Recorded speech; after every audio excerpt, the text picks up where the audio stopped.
Chuck a few minutes for sanitation.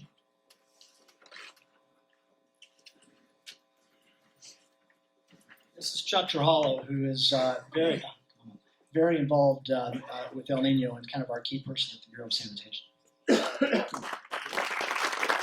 Good evening, everyone. My name is Chuck Turhollow. First, I brought several handouts to give to everyone. I have a PowerPoint prepared, but I think for time expediency, we'll skip it on that. I'm sure you'll be very disappointed then. I also have a handout of what the sanitation normally does. We've also prepared a El Nino wet weather preparedness sheet I brought in on that. Basically, sanitation takes care of three main items. We take care of everyone's wastewater. That's where I've worked, and it's raw sewage I love has basically been my career there. We also handle stormwater for part of the city. The stormwater system is three agencies involved. The main branches, like the LA River, belong to the federal government through the Army Corps of Engineers. The medium infrastructure, like I believe Sepulveda Creek, that's owned by the county through their county flood control district, County Department of Public Works. The city owns the smallest portion of the storm drain system, so it works as a unified whole on that. And then each of the agencies is responsible for doing maintenance on that. So in preparation for the El Nino season, first of all, wastewater is everything inside your house or buildings. So stormwater runs off of everything on the outside of your property.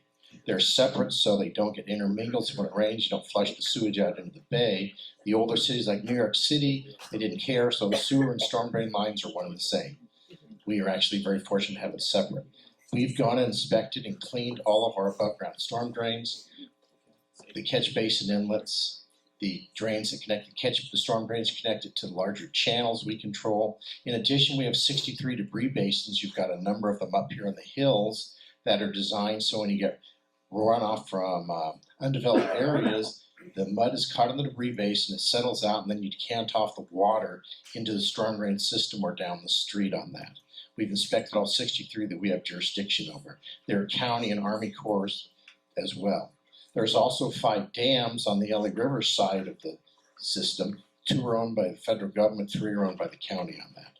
So basically what we're looking at for preparation, we've inspected and cleaned the catch basin inlets, all 38,000 of them. And we've cleaned them. If you notice one's clogged, I handed out a number in the 311, call that. We will then get a crew out there to clean it again.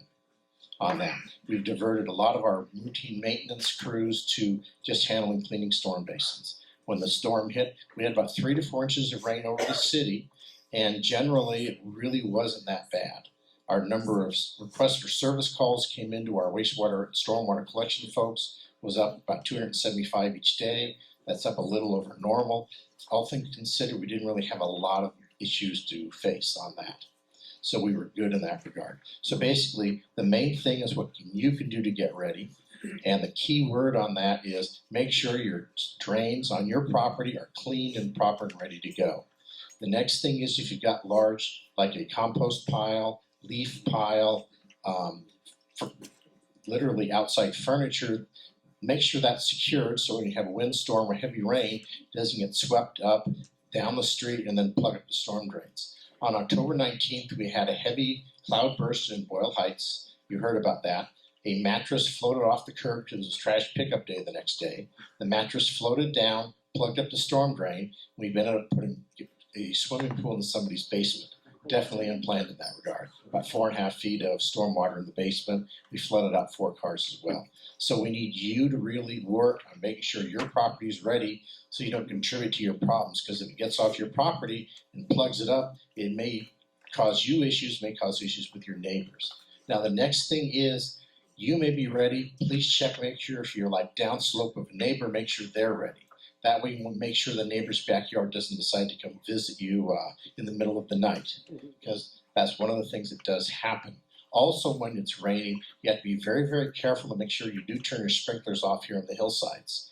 One of the issues is when it's raining, the soil is saturated. If you forget to turn your sprinklers on, and we have had some cases of in the past, that extra water from the irrigation will cause landslide. We have had instances of that over the time. So that's why when we urge you to turn off your water, it is really quite sensitive here in the hillsides. I mean, the 2005 heavy rains, we had about 39 inches of rain that year up here in the mountains. We had 700 landslides that we had to end up sorting out what to do with. on public and private property. So it's really helpful that we have your need on that. So basically, we had the rains. We really had no major problems here. I think we had 2 minor mudslides up here in the hills. I think all the crews from street services and engineering handled those well. And I said, I've got the handout and I'll be here to answer questions both with the panel and after we're over. Thank you very much.